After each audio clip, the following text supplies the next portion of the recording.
Sure. I'm Daniel Suhr, and I'm 25, although at the end of the month I'll be turning 26. And what are you doing right now to change the world and to leave your mark in the world? What's your story?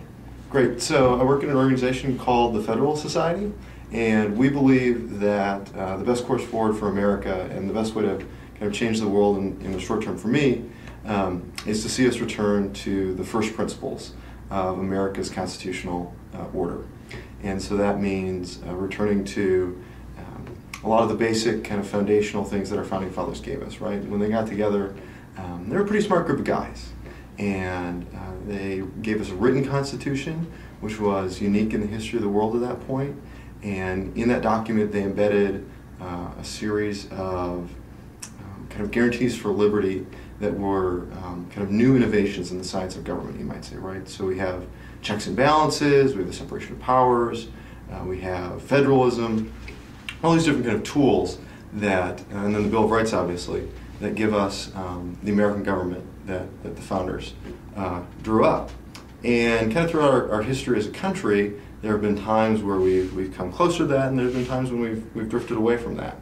And we at the Federalist Society, and me personally, my focus is on getting us back to those first principles, those founding principles. I think once we do that, a lot of things will work out better for the country and the American people.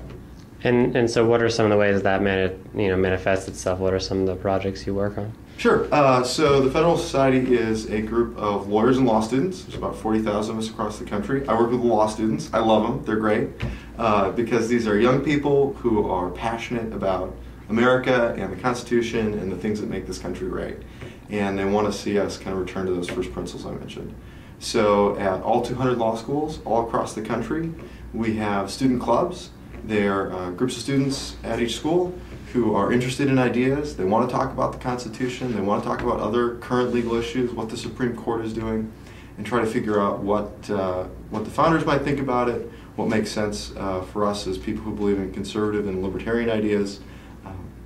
So our students get together on campus, and they bring in speakers. They have professors from their own school or judges or lawyers, and they talk about what the Constitution means and what it should mean in modern legal context. Great. And are you also involved a little bit in the evangelical movement? So that's the reason I do what I do, is that I believe that this is what God has called me to, right? My vocation is as a lawyer, and it's someone who's interested in politics and public policy. That's been true since I was 7 years old. My mom and dad took me to a Bush Quail 92 rally. My parents are both kind of what I would call yard sign Republicans, right? Like they vote Republican, they put up a yard sign every year, but that's always kind of the extent of their involvement. But hey, like when the President of the United States is coming to town, this is a big deal, right? So the whole family, the five of us, kind of go over to Waukesha on Labor Day, 1992, and President Bush does this rally. Like from that moment on, I just kind of always had this seed planted there that this is what God was calling me to do. And as I go in both in my faith and intellectually, I've really tried to study what the Bible says about government and what the Bible says about how civil society should be ordered generally. And at certain times there are principles that lead, biblical principles that lead to particular kind of policy solutions, right? So I think being pro-life is kind of compelled by looking at what the Bible says about the nature of life and when it begins.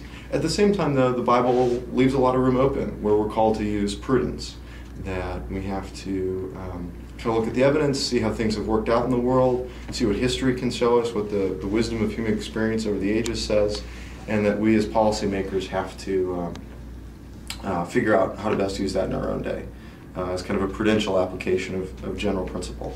So that's why I'm a conservative, is that I think conservative solutions are sometimes, drawn out of biblical principles, and other times through prudential application of those principles, I end up at conservative policy solutions. Definitely, and you talk about you were raised in a Republican household, and this was kind of how it always was. Was there something that inspired you to further this? You said your parents were law and center Republicans, and you obviously take a little more active role in your faith and your beliefs. Was there an event that inspired this, or was it just something gradual? Beyond the kind of the 1992 little Labor Day rally, It's really been something I've come to by reading a lot, right? Like, I think the way we discover a lot about not just how the world works, but about who we are individually is reading. And so throughout my whole life, I've tried to be a reader. That's just my grandmother would always say, like, readers are leaders, which is probably true. Certainly leaders are readers, right? It works in the reverse for sure. And so just by reading magazines like First Things or National Review, reading books, whether it's Russell Kirk or some of the more contemporary guys, like, there's just a lot out there to be read and thought about. And it's part of why I love the Federalist Society, the place I work, is it's a group that's about ideas. And so if you take the ideas you find in books, and you take the ideas that you found talked about in contemporary discourse, I think that really kind of drives you to think about policy solutions in our own day based on these first principles that you can find. Definitely. And what are some ways you work across traditional boundaries in what you do? Great. So the Federalist Society is really dedicated to debate, right? We think that the best way to kind of test ideas is by having a civil, open forum where we bring in, the very best people who have maybe conservative ideas, or the very best people who have libertarian ideas, or the very best people who have liberal ideas or progressive ideas. And we put them all in a room and we talk about where our ideas come from, why we believe what we believe, and how they work out in practice. And rather than just kind of preaching to the choir sometimes, which seems to be an easy thing to do, it is certainly worthwhile in the right context. We're a group that works with lawyers and law students in an academic context, and particularly in an academic context. It makes a lot of sense to bring people together, talk about ideas, and we think that by testing ideas kind of in the fire of debate, people end up getting to the best ideas. And we're pretty convinced that those ideas are going to be the conservative and libertarian ones, those kind of first principles of the Constitution that I've talked about. Definitely. And kind of shifting gears for the last two questions, what are some of the challenges you see facing kind of young people in this generation, I guess the millennial generation as it's been called? Yeah, sure. The first is just to note, kind of for the record, if nothing else, that our generation is not a complete generation, because every year more than 1 million members of that generation are never even given the chance to live in it because of abortion. Abortion obviously stems from, I think, a kind of a larger cultural problem, right? John Paul would call it the culture of life versus the culture of death. Benedict would call it the dictatorship of relativism, but it's a certain kind of a lack of commitment to moral truth in our culture, that there's a certain kind of cultural disease that we're not able anymore, in the same way maybe we once were, to have a conversation that starts from a premise that there is truth out there. Now let's just go find out kind of what it is, but we question truth in the first place and whether there is such a thing. And if we're not able to have that baseline assumption of truth, then instead it's all about personal autonomy and figuring it out for yourself, and we abandon a lot of the kind of traditional first principles that I've talked about, then you're really on your own in the world, and it's not pretty, and we've seen that work out in some ways. And so my hope is that in the legal atmosphere, in the legal context, by returning to constitutional first principles, we can get back to a lot of the wisdom of past generations and figure out what in our own day we can learn from those principles and make work, so that ultimately what we do at the Federal Society, hopefully what everybody does in politics and public policy, is supposed to be about helping people lead better lives, right? Like, if we're not in it to serve, we're not in it for the right reasons. And I'm convinced that the best way to serve people in public life is to kind of guide our country and guide our culture more broadly than just government back to a lot of those foundational first principles. And the foundational first principle is there is truth.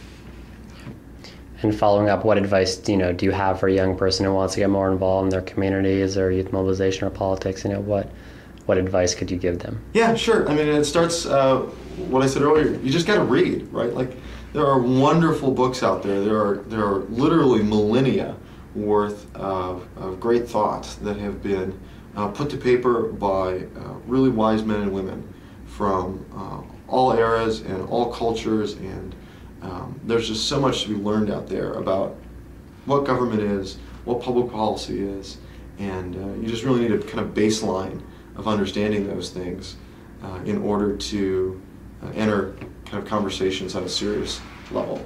So the first thing is you just got to read. You got to read good books, and you need to read good magazines, not just a newspaper. You should read a newspaper, obviously, to stay up on the world, but read magazines of ideas. Read National Review, read the New Republic, read the Weekly Standard, read The Nation, read the Claremont Review books, read First Things, read Christianity Today or Books and Culture, and just kind of know what ideas have been thought in the past and how those ideas are being talked about today. So just be a reader. And the second, though, is that you simply got to show up at a lot of this stuff, right? Like, we live in Washington, D.C.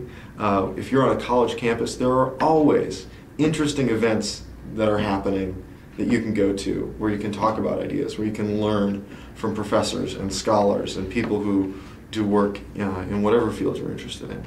So you got to just kind of go to the events. It's maybe easier sometimes to sit on the couch and eat reheated pizza and watch TV, but that's not going to change the world. By learning about ideas, by going to discussions and debates on your campus, in your community, by going to things here in Washington, D.C., if you're lucky enough to live here, right? Like, there's a national policy dialogue that is always ongoing, and just by showing up, you can really start to meet interesting people, you can ask important questions, and you can learn about those ideas, and eventually, as you develop your own ideas, you can join the conversation and make a difference.